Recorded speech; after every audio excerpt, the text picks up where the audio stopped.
Hello friends, welcome back to my YouTube channel coding for you. So friends, ये e commerce series का part 6 है। तो इसमें यहाँ पर हम जितनी भी एपीआईज़ हैं उसको हम यहाँ पर क्रिएट करेंगे।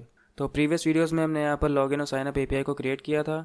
तो आज के इस वीडियो में मैंने यहाँ पर सारी एपीआई को क्रिएट कर लिया है। जितनी भी एपीआई ई कॉमर्स सीरीज़ में यूज़ होंगी वो सारी एपीआई मैंने क्रिएट कर ली हैं। तो इन सारी एपीआई को एक एक करके यहाँ पर हम समझेंगे। तो सबसे पहले यहाँ पर देखिए हमने कई सारी एपीआई क्रिएट की है। तो सबसे पहले यहाँ पर हम कनेक्शन फाइल को ओपन कर लेते हैं। तो ये मेरी कनेक्शन फाइल है। यहाँ पर डेटाबेस का नाम है यूज़र डेटा, जो माइस्क्ल डेटाबेस में मैंने क्रिएट किया है। और सिंपल यहाँ पर कनेक्शन के लिए यहाँ पर मैंने कोड लिखा है। तो इस कोड को प्रीवियस वीडियोस में मैंने प्रॉपर्ली एक्सप्लेन किया है, वहाँ से आप देख सकते हैं। उसके बाद अब हम यहाँ पर रजिस्टर एपीआई में चलते हैं यूज़र साइनअप के लिए। तो ये यूज़र साइनअप की एपीआई है। तो यहाँ पर मैंने सिंपल कुछ डेटा लिया है जो हमारा एप्लीकेशन से आएगा। यहाँ पर मैंने user name, email, password, phone number, state, city, address, pin code, ये सारा का सारा डेटा हम एप्लीकेशन से गेट करेंगे। उसके बाद हम इस डेटा को यहाँ पर हम अपने डेटाबेस में स्टोर करेंगे। तो यहाँ पर मैंने एक डिफ़ॉल्ट इमेज ली है, यानी कि अगर यूज़र साइनअप करते समय यूज़र ने अगर इमेज सेलेक्ट नहीं की है तो उसकी जगह पर यहाँ पर हम एक डिफ़ॉल्ट इमेज शो करेंगे यूज़र प्रोफाइल के लिए। तो यहाँ पर मैंने इमेज के अंदर प्रोफाइल इमेज नाम का एक फोल्डर है, उसके अंदर हमारी प्रोफाइल इमेज है। तो ये डिफ़ॉल्ट इमेज है जो यूज़र साइनअप के लिए सेट होगी, यानी कि जब यूज़र ने अगर प्रोफाइल सेट नहीं की होगी तो उसकी जगह पर ये डिफ़ॉल्ट इमेज शो होगी। तो उसके बाद मैंने यहाँ पर इमेज पाथ लिया है, यानी ये PHP का फंक्शन है, फाइल गेट कॉन्टेंट्स।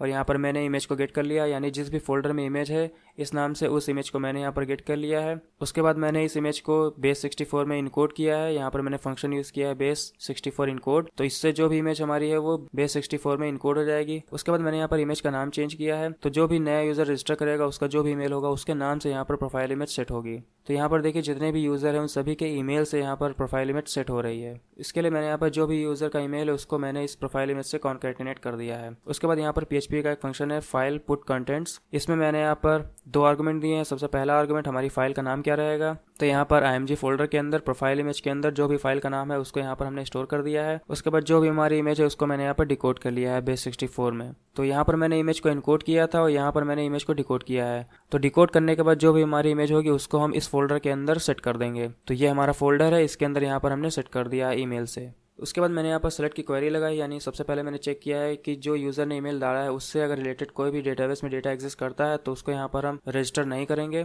उसके बाद मैंने यहाँ पर कंडीशन लगाई है कि इस ईमेल से रिलेटेड अगर यूज़र एग्जिस्ट करता है तो उसको यहाँ पर हम एक मैसेज देंगे यूज़र एग्जिस्ट, यानी कि यूज़र इस ईमेल से रजिस्टर नहीं कर सकता है। एल्स में मैंने यहाँ पर इंसर्ट की क्वेरी लगाई है, यानी कि अगर यूज़र एग्जिस्ट नहीं करता है तब हम यहाँ पर यूज़र को रजिस्टर करेंगे।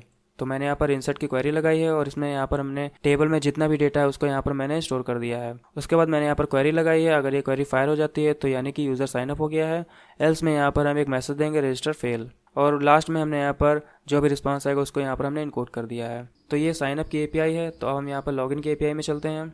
तो ये लॉगिन की एपीआई है। तो मैंने यहाँ पर यूज़र से ईमेल और पासवर्ड लिया है, यानी जो भी एप्लीकेशन से यूज़र ईमेल और पासवर्ड डालेगा उसको मैंने यहाँ पर गेट किया है। उसके बाद मैंने यहाँ पर क्वेरी लगाई है कि इस ईमेल से मैच करता हुआ अगर यूज़र एग्जिस्ट करता है तो उसको यहाँ पर हम लॉगिन करा देंगे। उसके बाद मैंने यहाँ पर चेक किया है कि इस ईमेल से मैच करता हुआ अगर यूज़र एग्जिस्ट करता है तो उस यूज़र के सारे डेटा को मैंने यहाँ पर फेच कर लिया है। Select estate from user where email equals to $email and password equals to $password, यानी ईमेल और पासवर्ड से मैच करता हुआ अगर जो भी डेटा होगा यूज़र का वो सारे डेटा को मैंने यहाँ पर फेच कर लिया है और उस सारे डेटा को मैंने यहाँ पर एक ऑब्जेक्ट के फॉर्म में रिटर्न कर दिया है। तो यूज़र ने जो भी ईमेल और पासवर्ड दिया होगा उससे मैच करता हुआ जो भी डेटा होगा, जितना भी डेटा होगा यूज़र का, वो सारे डेटा मैंने यहाँ पर फेच कर लिया है और उसको रिटर्न कर दिया है। तो मैंने यहाँ पर वाइल लूप लगाया है। तो वाइल लूप जितने भी यूज़र का डेटा होगा वो सारे डेटा को एक एक करके फेच करेगा और यहाँ पर यूज़र के ऑब्जेक्ट में रिटर्न कर देगा। एल्स में मैंने यहाँ पर कंडीशन लगाया कि अगर ईमेल और पासवर्ड से मैच करता हुआ यूज़र एग्जिस्ट नहीं करता है तो मैंने यहाँ पर एक मैसेज दिया है रॉन्ग क्रेडेंशियल। और इसके इफ के एल्स में यहाँ पर मैंने एक कंडीशन लगाई है यूज़र डज नॉट एग्जिस्ट, यानी जो भी यूज़र ने ईमेल दिया है उससे मैच करता हुआ डेटा एग्जिस्ट नहीं करता है। रिस्पांस को रिटर्न कर दिया है, यानी कि जो भी रिस्पांस है लॉगिन का उसको मैंने यहाँ पर रिटर्न कर दिया है। तो PHP का यूज़ करके कैसे हम एपीआई को क्रिएट करते हैं तो इसको मैंने एपीआई प्लेलिस्ट में प्रॉपर वे में बताया हुआ है, वहाँ से आप देख सकते हैं। तो एपीआई प्लेलिस्ट का लिंक आपको डिस्क्रिप्शन में मिल जाएगा। तो टाइम को सेव करने के लिए यहाँ पर मैंने सारी एपीआई को पहले से क्रिएट कर लिया है। तो अगर आप चाहते हैं कि इन सारी एपीआई को मैं प्रॉपर वे में स्क्रैच से बताऊँ तो आप कमेंट कर सकते हैं। तो अगर मोर देन इनफ कमेंट होंगे तो मैं यहाँ पर इन सारी एपीआई को स्क्रैच से बताऊँगा कैसे हम क्रिएट करते हैं। तो अभी के लिए मैंने यहाँ पर इस सारी एपीआई को पहले से क्रिएट कर लिया है, क्योंकि यहाँ पर हमारा मोटिव है कि हमें एंड्रॉयड एप्लीकेशन क्रिएट करना है। तो ये लॉगिन और साइनअप की एपीआई हो गई है। उसके बाद यहाँ पर हम होम पेज के लिए एपीआई देखते हैं। तो होम पेज पे सबसे पहले हमारा बैनर रहेगा। तो बैनर के लिए मैंने यहाँ पर एक एपीआई क्रिएट की है फेच ऑल बैनर्स। तो इस एपीआई से यहाँ पर जितने भी डेटाबेस में हमारे बैनर्स होंगे उसको यहाँ पर हम एपीआई से फेच करेंगे और उसको अपनी एप्लीकेशन में शो करेंगे। तो मैंने यहाँ पर एक सेलेक्ट की क्वेरी लगाई, select restrict from banner. Banner हमारा टेबल का नाम है, यानी टेबल में जितना भी डेटा है उसको मैंने यहाँ पर फेच किया है। तो बैनर टेबल के अंदर जितना भी डेटा है उसको मैंने यहाँ पर वाइल लूप की हेल्प से यहाँ पर फेच कर लिया है। तो यहाँ पर बैनर नाम की एरे है, उस एरे के अंदर जितने भी बैनर होंगे वो हमारे शो होंगे। तो उसके बाद एल्स में यहाँ पर अगर बैनर टेबल के अंदर कोई भी बैनर नहीं है तो यहाँ पर मैंने ब्लैंक एरे सेट की है। उसके बाद मैंने यहाँ पर रिस्पांस को एको कर दिया है। तो ये बैनर नाम की टेबल है, तो इसको मैं यहाँ पर माइस्क्यूएल डेटाबेस में आपको शो करता हूँ। तो देखिए ये PHP माइडमेन है, तो यहाँ पर देखिए बैनर नाम की टेबल है। तो ये सारे के सारे बैनर हम यहाँ पर एप्लीकेशन में शो करेंगे। तो यहाँ पर देखिए सिंपल बैनर का नाम है, उसके बाद बैनर की इमेज है, यानी कि जो भी आप इमेज शो करना चाहते हैं वो यहाँ पर आप दे सकते हैं। तो ये एक एपीआई है कैटेगरीज को फेच करने के लिए। तो कैटेगरी टेबल के अंदर यहाँ पर हमारी सारी कैटेगरीज रहेंगी प्रोडक्ट की। तो देखिए mobile, fashion, home, electronics, beauty, groceries, तो ये सारी हमारी कैटेगरीज के नाम है। इस कैटेगरी के अंदर हमारे मल्टीपल प्रोडक्ट्स होंगे। तो यहाँ पर कैटेगरीज टेबल के अंदर जितना भी डेटा है उसको मैंने यहाँ पर फेच कर लिया है। तो मैंने यहाँ पर क्वेरी लगाई है सेलेक्ट एस्ट्रिक्ट फ्रॉम कैटेगरीज। उसके बाद मैंने यहाँ पर चेक किया है कि कैटेगरीज के अंदर अगर डेटा है तो यहाँ पर मैंने वाइल लूप की हेल्प से सारे डेटा को यहाँ पर मैंने एक एरे के फॉर्म में फेच कर लिया है। तो कैटेगरीज के अंदर जितने भी कैटेगरी के नाम होंगे, कैटेगरी का डेटा होगा, वो सारा का सारा डेटा हमें एरे के अंदर शो होगा। एल्स में यहाँ पर हमने ब्लैंक एरे पास किया, यानी कि अगर कैटेगरी के अंदर कोई भी कैटेगरी नहीं है तो यहाँ पर ब्लैंक एरे शो होगी। तो ये हमारी कैटेगरी की एपीआई है जो हमारी सारी कैटेगरीज को फेच करेगी। उसके बाद यहाँ पर एक एपीआई है fetch all product by category. तो इस एपीआई से क्या होगा, इस एपीआई के अंदर किसी भी कैटेगरी के अंदर जितनी भी प्रोडक्ट होंगे वो सारे के सारे प्रोडक्ट ये एपीआई फेच करके हमें देगी। तो यहाँ पर सबसे पहले हम एप्लीकेशन से कैटेगरी आईडी लेंगे, यानी कि अगर एप्लीकेशन पे यहाँ पर मान लीजिए होम पर क्लिक हुआ है तो होम कैटेगरी आईडी को फेच करेंगे। तो इस कैटेगरी से मैच करता हुआ जितना भी प्रोडक्ट के अंदर डेटा होगा वो सारा का सारा डेटा हम यहाँ पर फेच कर लेंगे वाइल लूप की हेल्प से। वो सारा डेटा हम यहाँ पर प्रोडक्ट एरे में शो करेंगे। तो यूज़र जिस भी कैटेगरी पर क्लिक करेगा उसकी आईडी को यहाँ पर हम गेट कर लेंगे और इस आईडी से मैच करता हुआ प्रोडक्ट टेबल में यहाँ पर देखिए ये हमारी प्रोडक्ट टेबल है। तो यहाँ पर हमारे सारे प्रोडक्ट हैं जितने भी एप्लीकेशन में यूज़ हुए हैं। तो यहाँ पर हम जो भी कैटेगरी आईडी सेंड करेंगे एप्लीकेशन से, उस कैटेगरी आईडी से मैच करता हुआ जितना भी डेटा होगा वो सारा का सारा डेटा यहाँ पर हम शो कर देंगे।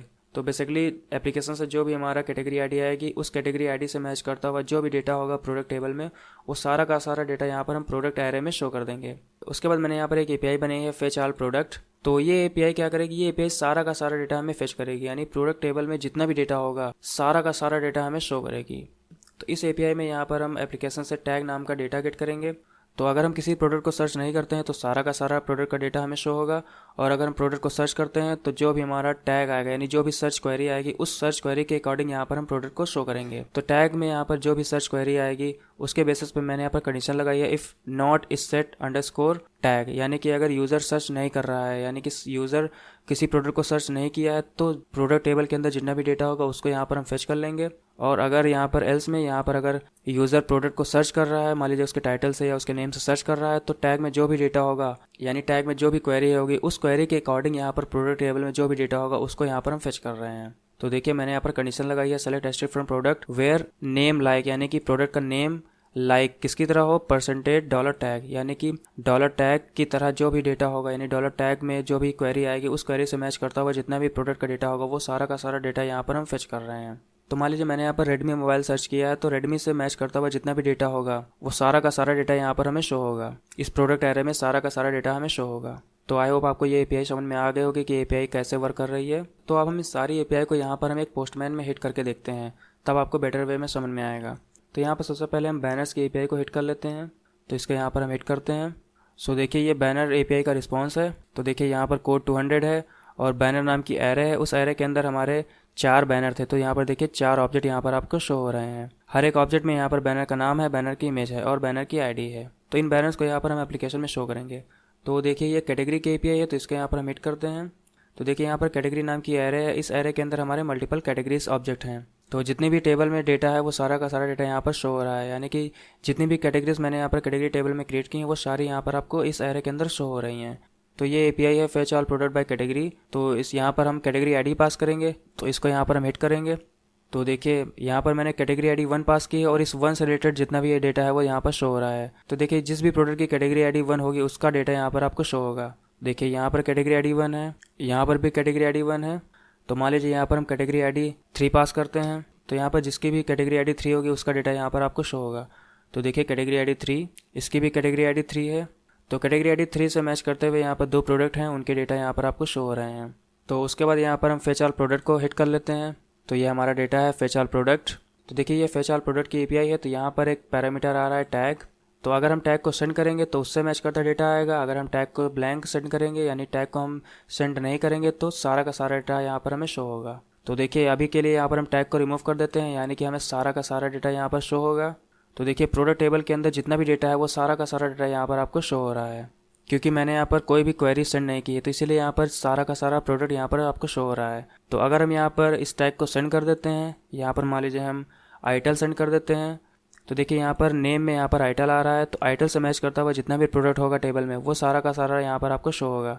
तो देखिए आइटल, उसके बाद देखिए यहाँ पर भी आइटल है, तो आइटल क्वेरी से मैच करते हुए यहाँ पर आपके 2 प्रोडक्ट हैं, तो इसलिए यहाँ पर आपको 2 प्रोडक्ट शो हो रहे हैं।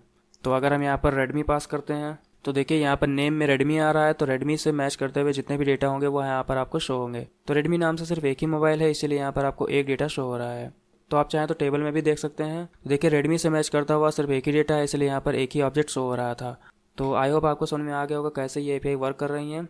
तो इन सारी एपीआई को आगे आने वाली वीडियो में हम यूज़ करेंगे ई कॉमर्स सीरीज़ में। सो फ्रेंड्स आज की इस वीडियो में इतना ही। तो आगे आने वाली वीडियो में हम इन सारी एपीआई को भी एक्सप्लोर करेंगे। तो आज की इस वीडियो में इतना ही, मिलते हैं नेक्स्ट वीडियो में। Till then keep learning and keep growing.